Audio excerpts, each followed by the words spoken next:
বাংলাদেশের সরকারি চাকরিজীবীদের জন্য একমাত্র তথ্যভিত্তিক ইউটিউব চ্যানেল এটি। আপনি যদি একজন সরকারি চাকরিজীবী হয়ে থাকেন, তাহলে নবম পে স্কেল সহ মহার্ঘ ভাতা সংক্রান্ত সর্বশেষ ও নির্ভরযোগ্য আপডেট পেতে চ্যানেলটিতে লাইক দিন, আপনার মূল্যবান মতামত কমেন্টের মাধ্যমে জানান এবং অবশ্যই চ্যানেলটি সাবস্ক্রাইব করতে ভুলবেন না। ধন্যবাদ। হ্যালো ভিউয়ার, আসসালামু আলাইকুম। Welcome to career booster academy. আপনি কি একজন সরকারি চাকরিজীবী? আপনি কি 1 জুলাই কিভাবে ইনক্রিমেন্ট কপি বের করতে হয় তা জানতে চাচ্ছেন? তাহলে এই ভিডিওটি আপনার জন্য। ভিডিওটি না কেটে প্রথম থেকে শেষ পর্যন্ত দেখুন, তাহলে খুব সহজেই আপনি আপনার ইনক্রিমেন্ট কপির প্রিন্ট আউট কপি বের করে নিতে পারবেন। ইনক্রিমেন্টের প্রিন্ট আউট কপি বের করতে হলে সর্বপ্রথম আপনার মোবাইল অথবা ল্যাপটপের একটি ব্রাউজার ওপেন করতে হবে এবং এই ব্রাউজারের গুগল অপশনে গিয়ে সার্চ দিতে হবে পে ফিক্সেশন। পে ফিক্সেশন লিখে সার্চ দিলে এমন একটি ইন্টারফেস চলে আসবে, যেখানে সর্বপ্রথম ওয়েবসাইটটি আপনারা পেয়ে থাকবেন। এই ওয়েবসাইটে প্রবেশ করতে হবে। এখানে প্রবেশ করার সাথে সাথে আবার এমন একটি ইন্টারফেস চলে আসবে। একটু স্ক্রল ডাউন করলে ইনক্রিমেন্ট নামে একটি অপশন পেয়ে থাকবেন। এই ইনক্রিমেন্টে ক্লিক করতে হবে। এরপরে আপনাদের সামনে এমন একটি ডায়লগ বক্স চলে আসবে।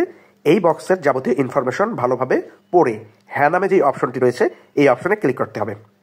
এরপরে আপনাকে আপনার ক্যাটাগরি সিলেক্ট করতে হবে, অর্থাৎ আপনি যে ক্যাটাগরিতে অন্তর্ভুক্ত রয়েছেন সেই ক্যাটাগরি সিলেক্ট করবেন। সরকারি চাকরিজীবীরা বেসরকারি ক্যাটাগরি সিলেক্ট করবে। ক্যাটাগরি সিলেক্ট করার সাথে সাথে আবার এমন একটি ইন্টারফেস চলে আসবে, যেখানে সর্বপ্রথম আপনি আপনার এনআইডি, পে ফিক্সেশন কপিতে আপনার যে ভেরিফিকেশন নাম্বারটি রয়েছে সেই ভেরিফিকেশন নাম্বার এবং কম্পিউটারে প্রদর্শিত ক্যাপচাটি প্রবেশ করিয়ে লগ ইন বাটনে ক্লিক করতে হবে। লগ ইন অপশনে ক্লিক করার সাথে সাথে আপনার পে ফিক্সেশনের সময় ব্যবহৃত ফোন নাম্বারে একটি 4 ডিজিটের ওটিপি কোড চলে যাবে। এই ওটিপি কোডটি নির্ধারিত বক্সে প্রবেশ করাতে হবে। 4 ডিজিটের ওটিপি কোডটি প্রবেশ করিয়ে ভ্যালিডেট অপশনে ক্লিক করতে হবে।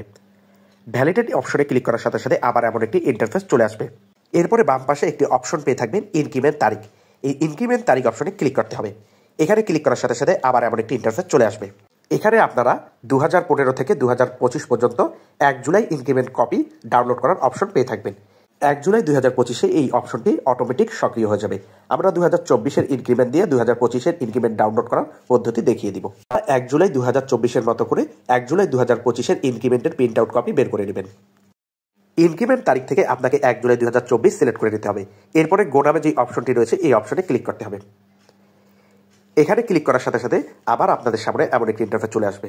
এখন আপনি যদি এই ইনক্রিমেন্টের কপিটি প্রিন্ট করে নিতে চান, তাহলে বাম পাশে একটি প্রিন্টের অপশন পেয়ে থাকবেন। এই প্রিন্ট অপশনে ক্লিক করতে হবে। প্রিন্ট অপশনে ক্লিক করার মাধ্যমে আপনি আপনার ইনক্রিমেন্টের কপির প্রিন্ট আউট কপি বের করে নিতে পারেন।